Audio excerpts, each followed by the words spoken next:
Hey guys, how's it going? I just wanted to make this quick video to kind of explain the budget that I've been working on. I tried to make something that's simple to use and you know, as basic as possible, like just to kind of show where your money's going. And budgeting has always been something that I've really struggled with. So I know a lot of you guys are too.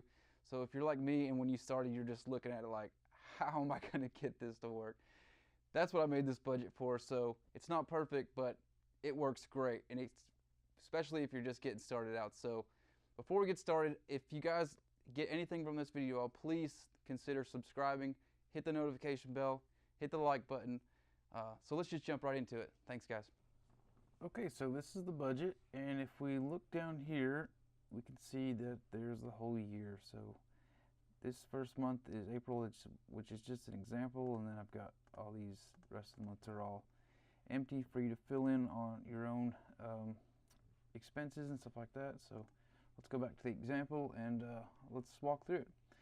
So this is the income side, and basically what you do here is I've broken it down into two halves, and I like that because it allows you to make corrections midway through the month. So if you have some overspending on one expense, then you can kind of correct it in the second half of the month and still be okay for the month as a whole.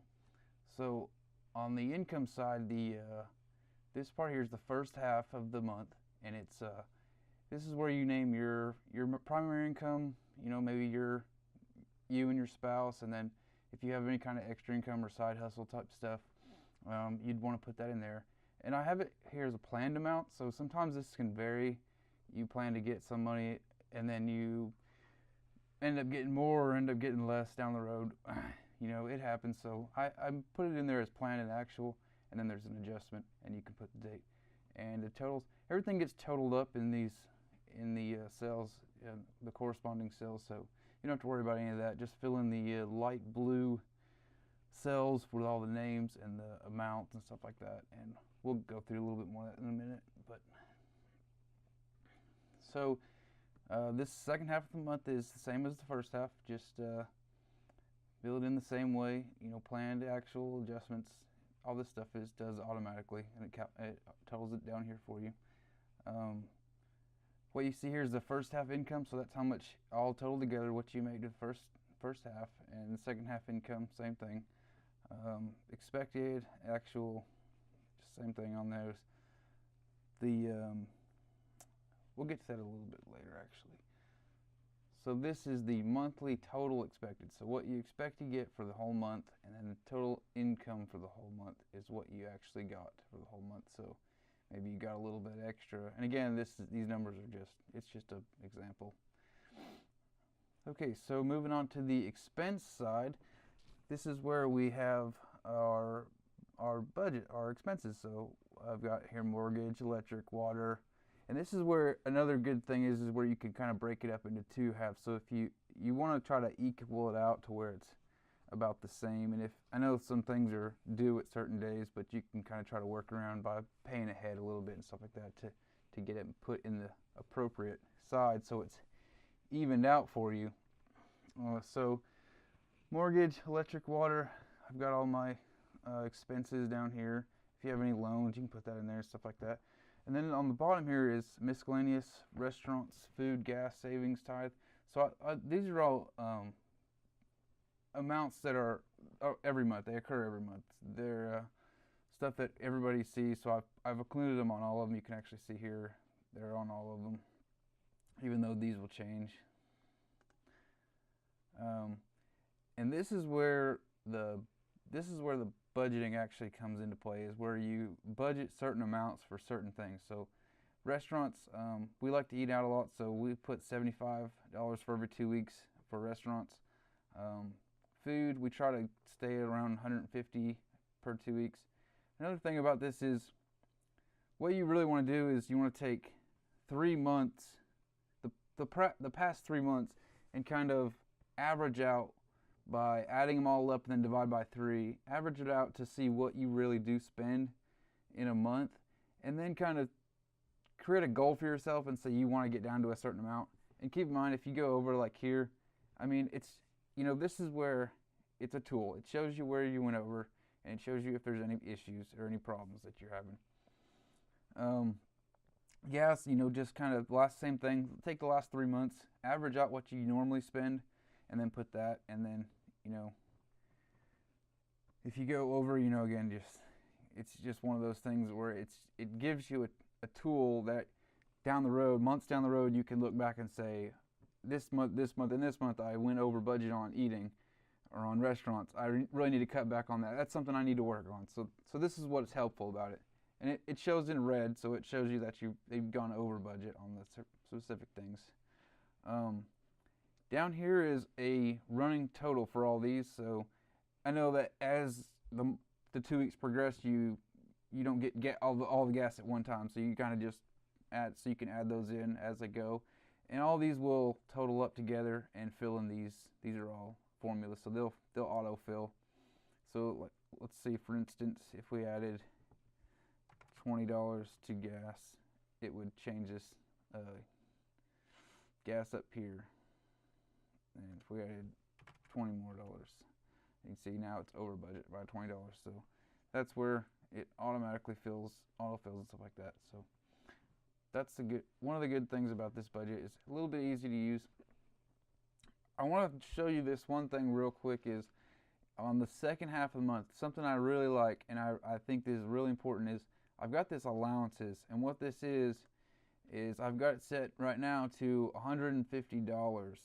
Now it's $150 minus anything you went over. So if you go over budget on the first 2 weeks, it deducts it out of there. So you see, of course this is just an example, but we've gone over so much that it's actually deducted from the allowances, but on the same time, if you're under budget, it gets added. So you see that it's over 154, but then there was some that were under budget, so it added that back in there. So it keeps you. So it's one of those things that it gives you a goal to work towards. So like if you did really well in the first 2 weeks, then you get extra money in the second 2 weeks. So it's something that kind of like a reward for doing well, or kind of showing you that if you don't do well, then you kind of don't get that money in the second 2 weeks to kind of have fun with it, whatever you want to do with it. But another thing is the savings. I have 10% coming out of every 2 weeks, which is good because that I'm saving a good portion of my income into savings, which is you really should do. And of course, these things can be changed. This number is going to be in the formula, so you can change that if you wanted. If you wanted to change that to only like 5%, for instance, so now that number's changed. It's only 5% and it takes it, from the total income, it adds it up.